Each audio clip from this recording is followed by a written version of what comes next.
Hi, good morning, and thank you for tuning in today. It's a wonderful and sunny day, and I hope you're having a fantastic day. Today I'm recording this at 7 a.m. in the morning.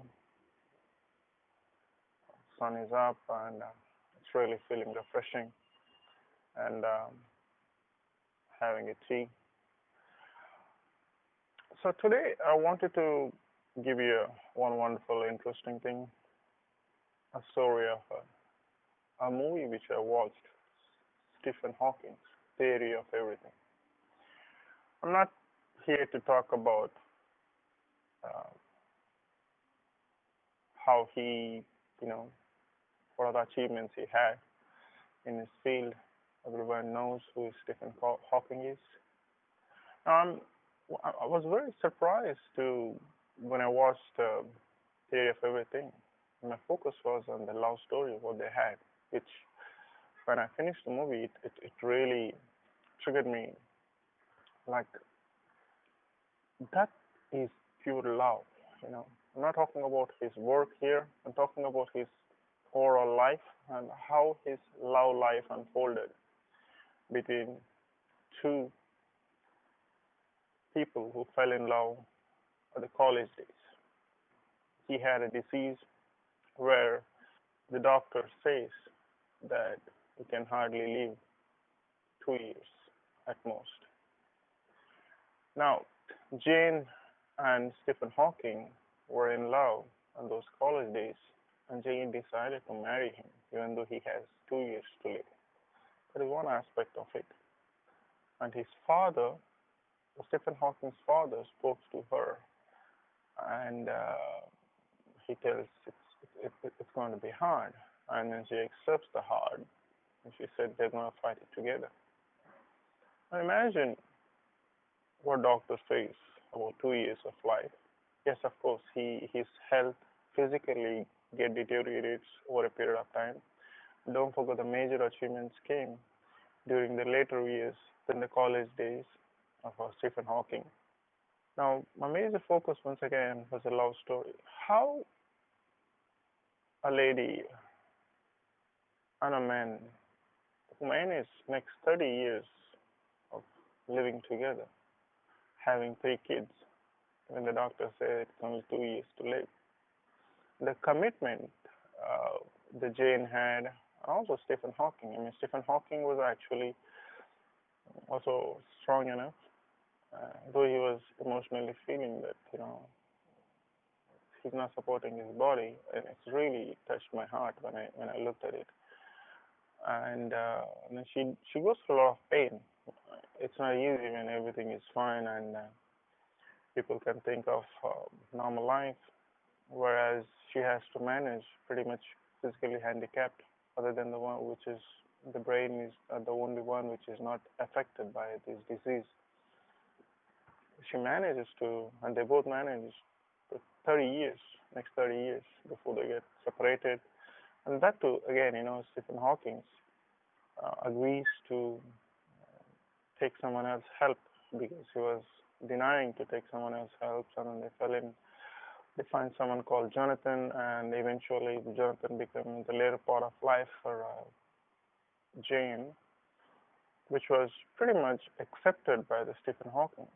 That's what matters when you love someone. I really like the part, particularly when Stephen Hawking goes to meet Jonathan in his church, where he was, doing charity work pretty much. And then since there were rumors that the parents, Stephen Hawking's parents, were saying that Jonathan is seeing Jane or Jane is seeing Jonathan, and then Jonathan, till that point, I mean, they actually, were a family friends, and yes, they might have feelings, but of course, with the time, it evolved.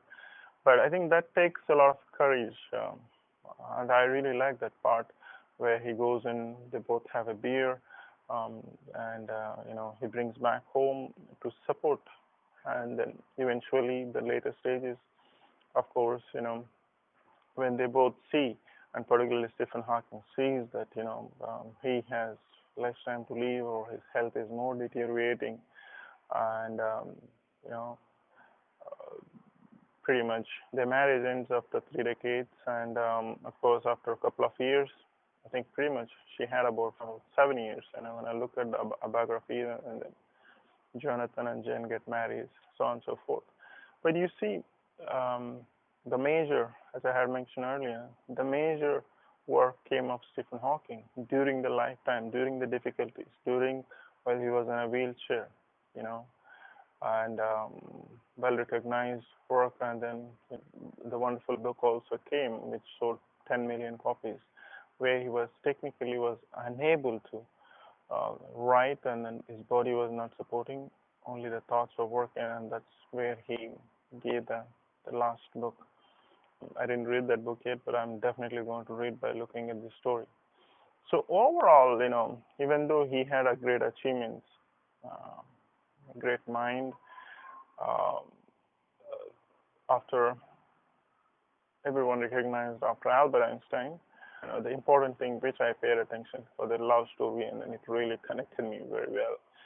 And understanding too, very important thing is that they both knew that he has only Jane knew that he has only 2 years to live,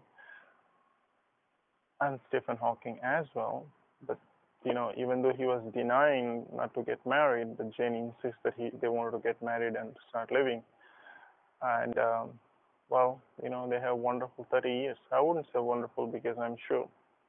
Imagine in our daily lives having one or two kids and leading a life with all the responsibilities we might be going through.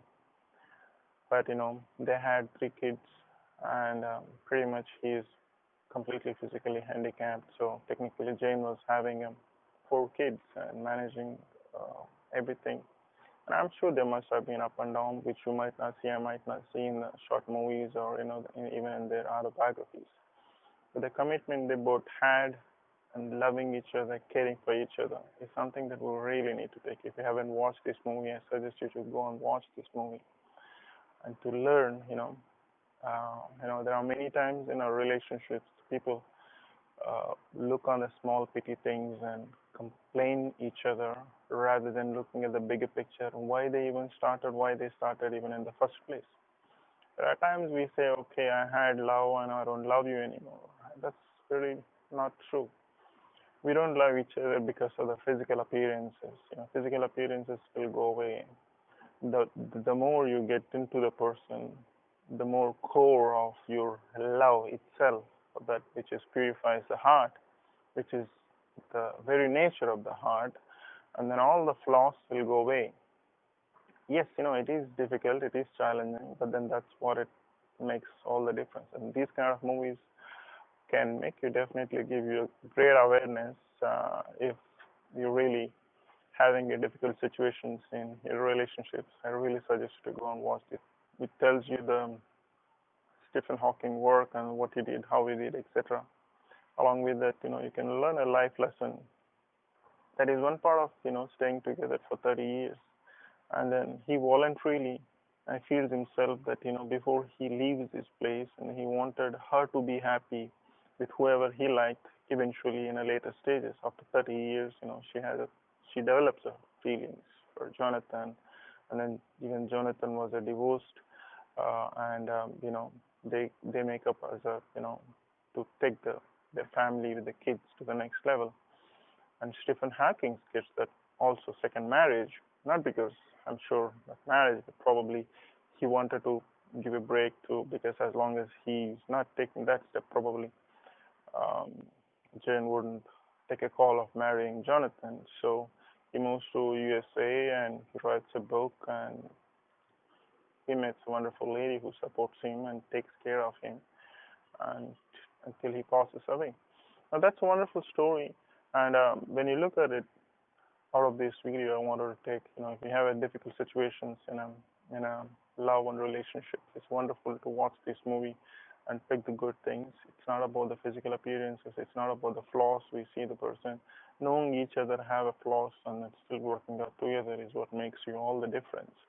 And particularly when you have a kids, when they have to, You remember something, what we left behind. We don't have enough time. We don't have much time. We don't have 200 years to live. Whatever the relationships, when we're talking about 30, 40, 50 maximum, because anyway, someone gets married at the age of 30. If you're good enough to live, it's about 80 years to 85 years is what you have.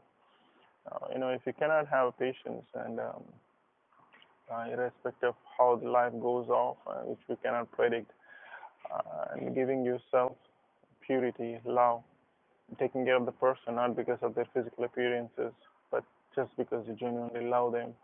And then, of course, with evolution, everything finds its way.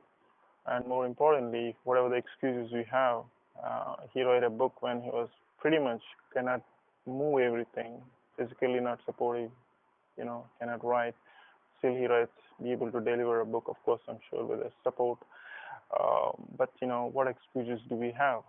If because there is something that I really want to say. Then I was also procrastinating too much about. I like to write, but I write a couple of pages and then I give up. I said maybe there's another right message. So again, I'm blocking myself. No one is stopping me not to write the book. It's my thoughts, my the way I think, and I put myself into think that this might not be the right, or this might not be the right message. But you never know unless until you put whether if it is good or bad. So these kind of movies gives us a lot of inspiring hope that when these great people can do such kind of things.